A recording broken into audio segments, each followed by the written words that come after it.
ഇവാഞ്ചലിയും അനുദിന സുവിശേഷ വിചിന്തനം. ഈശോ മിശിഹായിക്ക് സ്തുതിയായിരിക്കട്ടെ. മർക്കോസ് എഴുതിയ വിശുദ്ധ സുവിശേഷം 6-ാം അധ്യായം 30 മുതൽ 34 വരെയുള്ള തിരുവചന ഭാഗങ്ങളാണ് നമ്മൾ ഇന്ന് ധ്യാനിക്കുന്നത്. സുവിശേഷ വേലയ്ക്ക് ശേഷം തിരിച്ചു വരുന്ന ശിഷ്യന്മാർ യേശുവിൻ്റെ അടുത്ത് ഒരുമിച്ച് കൂടുന്നു. യേശു അവരെ വിശ്രമത്തിനായി ഒരു വിജന സ്ഥലത്തേക്ക് കൂട്ടിക്കൊണ്ടുപോകുന്നു. വഞ്ചിയിൽ അവർ യാത്ര ചെയ്ത് കരയ്ക്കിറങ്ങുമ്പോൾ ഒരു വലിയ ജനക്കൂട്ടത്തെ അവിടെ അവർ കാണുന്നു. വീണ്ടും യേശുവും ശിഷ്യന്മാരും തങ്ങളുടെ സുവിശേഷ വേലയിൽ സജീവമാകുന്നു. ഇതാണ് ഇന്ന് നാം വായിച്ചു കേൾക്കുന്ന സുവിശേഷത്തിൻ്റെ സന്ദർഭം. പ്രിയമുള്ളവരെ, ഈശോ ശിഷ്യന്മാരെ വിശ്രമത്തിനായി ക്ഷണിക്കുന്നു. എന്താണ് ദൈവം തരുന്ന വിശ്രമം? എന്താണ് കർത്താവ് തരുന്ന റെസ്റ്റ്? ഇതാണ് നമ്മൾ ഇന്ന് ചിന്തിക്കാനായിട്ട് പോകുന്നത്.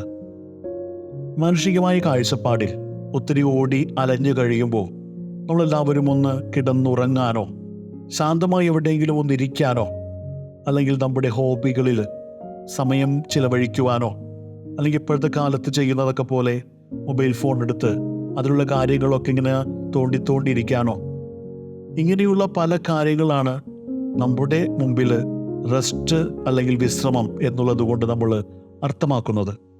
എന്നാൽ കർത്താവ് തരുന്ന വിശ്രമം എന്നാൽ അവിടുത്തെ പക്കൽ സമാധാനമായി ഇരിക്കാനുള്ള അനുഗ്രഹം.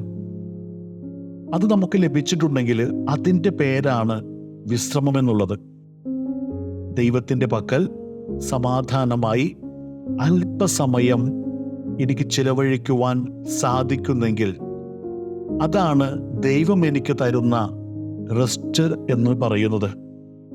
ദൈവത്തിൻ്റെ കൂടെ ഞാൻ ഇരിക്കുന്ന നേരത്ത് ഒരു കടൽ ഇളകി വന്നാലും എൻ്റെ കൂടെ കർത്താവുണ്ട്. ലോകം മുഴുവൻ എനിക്കെതിരായാലും ദൈവമേ, ഞാൻ അങ്ങിലിതാ ശരണപ്പെടുന്നു, അങ്ങനെ തള്ളിക്കളയില്ല. എല്ലാവരും എന്നെ കൈവിട്ടപ്പോഴും അങ്ങെന്നെ നെഞ്ചോട് ചേർക്കും. ഈ ഒരു വിശ്വാസത്തിൽ നമ്മൾ കർത്താവിൻ്റെ മുമ്പിൽ ചിലവഴിക്കുന്നതിനെയാണ് യഥാർത്ഥത്തിൽ റെസ്റ്റ് എന്നതുകൊണ്ട് ക്രിസ്തുനാഥൻ അർത്ഥമാക്കുന്നത്. നമ്മുടെ തലയിലുള്ള ഭാരം അത് കർത്താവിൻ്റെ മുമ്പിൽ ഇറക്കി വെച്ച് ഒരു 10 മിനിറ്റ് അല്ലെങ്കിൽ 1 മണിക്കൂർ കർത്താവിൻ്റെ മുമ്പിൽ ശാന്തമായിട്ട് ഇരിക്കുവാനായിട്ട് നമുക്ക് സാധിച്ചാൽ മറ്റേത് വിശ്രമത്തെക്കാളും ഏറ്റവും ഉചിതമായൊരു വിശ്രമമായിട്ട് അത് മാറുമെന്നുള്ളതാണ്. നമ്മൾ മുമ്പോട്ട് വായിക്കുമ്പോൾ യേശുവും ശിഷ്യന്മാരും വഞ്ചിയിൽ വിജനസ്ഥലത്തേക്ക് പോകുന്നു. ആ യാത്ര കൂടി വന്നാൽ 1/2 മണിക്കൂറോ 1 മണിക്കൂറോ നീണ്ടുപോയി എന്നിരിക്കും. ആ യാത്രയ്ക്കൊടുവിൽ യേശുവും ശിഷ്യന്മാരും കരയ്ക്കിറങ്ങുമ്പോൾ ഒരു വമ്പിച്ച ജനാവലിയെ കാണുമ്പോൾ യേശുവിൻ്റെ കൂടെ ഇത്രയും നേരം ആയിരുന്ന ശിഷ്യന്മാർ പിന്നെ തങ്ങളുടെ വിശ്രമത്തെപ്പറ്റി ചിന്തിക്കാതെ ഈശോയോടൊപ്പം തങ്ങളുടെ സുവിശേഷ വേല ആത്മാർത്ഥമായി സജീവമായി നിറവേറ്റുകയാണ്.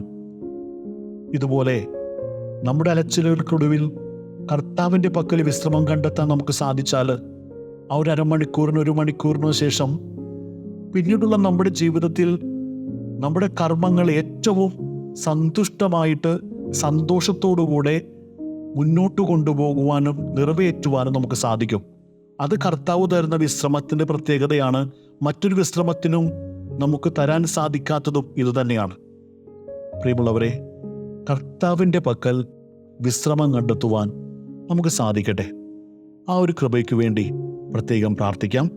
ദൈവമേവരെയും സമർത്ഥമായി അനുഗ്രഹിക്കട്ടെ.